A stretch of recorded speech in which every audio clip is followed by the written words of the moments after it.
sarili. Tatay, go ahead. Magandang hapon ho sa inyong lahat. Ako ho si Ray Doble, ang nag-expose ng Ilocos noong panahon ni Gloria Macapagal Arroyo.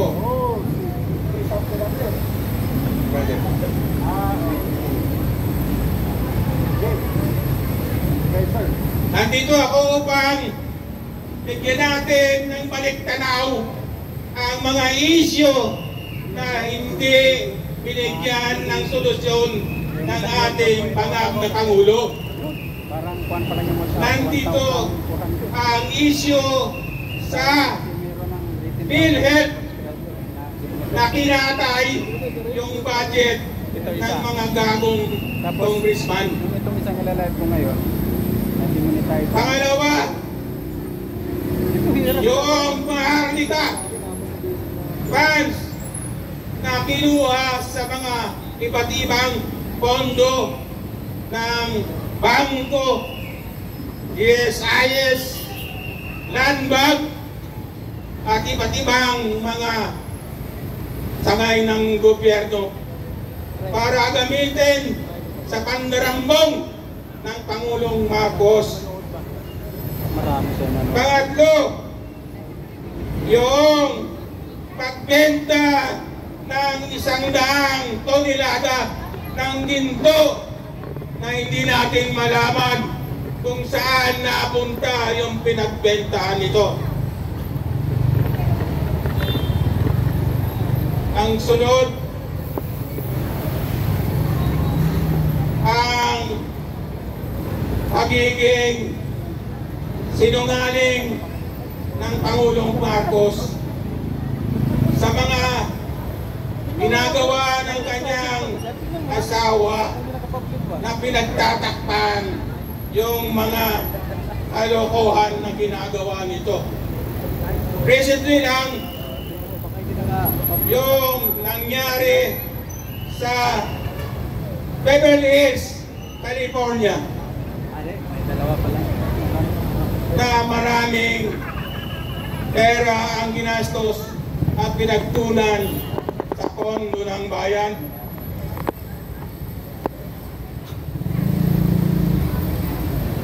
Tapos, yung 125 million ni Vice President Sara ay masyado nilang ina-highlight. Pero yung kagagawan ng kanyang asawa ay pilit na kinalilimutan. Bakit ganito? Ang Pangulo ay wala namang nagagawa. 3 taon na simula nang maupo siya. Si Mr. Doble po nagsasalita. Pinapabayaan niya yung mga korupsyon ng kanyang mga kabinete at mga kasabwat sa pandarambog. Wala pang 3 buwan nang sila ay maupo. Si Tambahudas. Tambahudas, bago yun ha. Kanina, Nakabili. Tambawaldas, ngayon Tambahudas. Nakabili ng property dyan sa Forbes Park. 1.6 hectares. Bakit ganon? 6 billion. 1.6 Ito hectares. pinapansin ng ating Pangulo. Kaya samantalang tayo, hirap lang sa nagpapatunay lang ito na ang mga kalokohan ng kanyang mga kasabwat ay kanyang kinokonsente. Tama. Ang presidenteng konsentidor ay presidenteng sangkot sa krimen ng pandarambong. Tama, hindi? Dahil kung ikaw ay konsentidor, ikaw ay nakikinabang. Tama? Kaya ikaw dapat ay mananagot. Tarantado siya.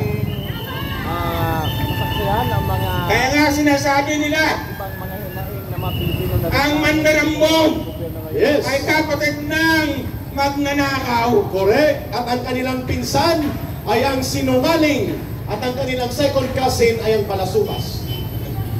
May second cousin Yan pa. ang mga issue na pilit nilang itinatago sa ating mamamayan. Dapat na natin aksyonan solusyonan nito. Correct. Nang hindi na magtagal yung mga kababuyan at kalokohan nila sa taong bayan. Aksyonan na! Kilos na! Patalsikin na! Patalsikin na! Ang na presidente. At ang sagot dyan, tatay, sabayan mo si Ka Eric. Ang tao, ang bayo, ngayon ay lumalaban. Ngayon ay lumalaban. Ang tao, ang bayan, ngayon ay lumalaban. Ang tao, ang bayan, ngayon ay lumalaban. Ang tao, ang bayan, ngayon ay lumalaban.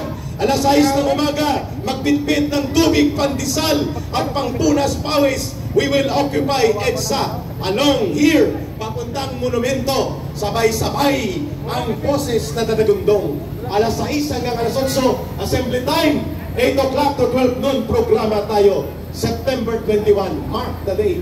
At ihanda ang ating paninindigan. Salamat, Tatay Ray. Doble. Yan, single siya, pero doble ang kanyang paninindigan at lakas ng loob. Thank you, Tatay. At sinong susunod? Nanay, mula naman sa boses ng nanay, mula sa lungsod ng Quezon City. Halika dito, nanay. Please, ang totoong hinanakit ng isang magulang na kung paano ang kahirapan ay lalong lumala sa panahon ni Marcos Jr. Tawagin natin si nanay. Please, dyan ka na, nanay. Ayan. Palakpakan natin at bigyan ng suporta. Yan ang mga nanay mula noon hanggang ngayon. Nanay na gwapa mula sa Quezon City, Pira. Hello! Para sa politics ng Barangay Commonwealth! Magandang hapon po sa inyong lahat. Ako po si Nena Salubes na taga-Barangay Commonwealth. Isa pong nanay, isang lola. Pero bakit naandito ako sa EDSA? Kasi hindi ko po kayang walang gagawin na nasa loob lang ng bahay. Kaya kayo mga nanay, mga lola, lumabas kayo ng bahay. Hindi po ibig sabihin lalabas tayo ng bahay, mag-aaway tayo ng kung sino-sino. Tayo lahat Pilipino. Ang inaaway natin dito ay ang mga corrupt officials ng ating gobyerno. Walang ginawa kundi ang corrupt na mga pera ng tao ng bayan. Hindi kanila, pero inuubos nila sa kanilang luho. Sa kanilang luho. Sumasakit na yung dibdib ko, maalala ko lang na mga walang hiya sila. Mga walang hiya. Nagagalit si nanay sapagkat yun ang sentimiento ng isang ordinaryong ina, ng isang ordinaryong lola, ng isang ordinaryong mamamayan. Paano ba ang mga kabataan ngayon? Ang mga anak natin, yung mga apo natin, anong magiging sitwasyon nila sa kinabukasan? Kung ang ating gobyerno ay kurap, walang mangyayari, kawawa ang bayan. Ang gobyernong kurap ay kalaban ng taong bayan, sabi ni nanay, walang mangyayari kundi kawawa ang mamamayan. Wakasan na ang korupsyon. Yun lang ang tawag dito. Panawagan. Panawagan ng isang lola at isang nanay. Yun. Lumabas naman kayo. Lumabas na kayo. Isang araw lang. Hindi po ibig sabihin ito, laban-laban tayo, magkaisa tayo. Walang kulay, walang Duterte, walang kung ano-ano pa man. Basta, sama-sama tayo kasi ang laban na ito ay para sa mga Pilipino. Correct! Hindi lang kung saan-saan, para sa kinabukasan ng bawat Pilipino. Oh, maganda yung tama ni nanay doon. Ang laban na ito ay para sa kinabukasan ng ating mga kabataan. Maraming salamat, nanay. Panalo ang iyong tirada. Sa kilay pa lang at sa kagandahan ni nanay, talagang tagos sa puso.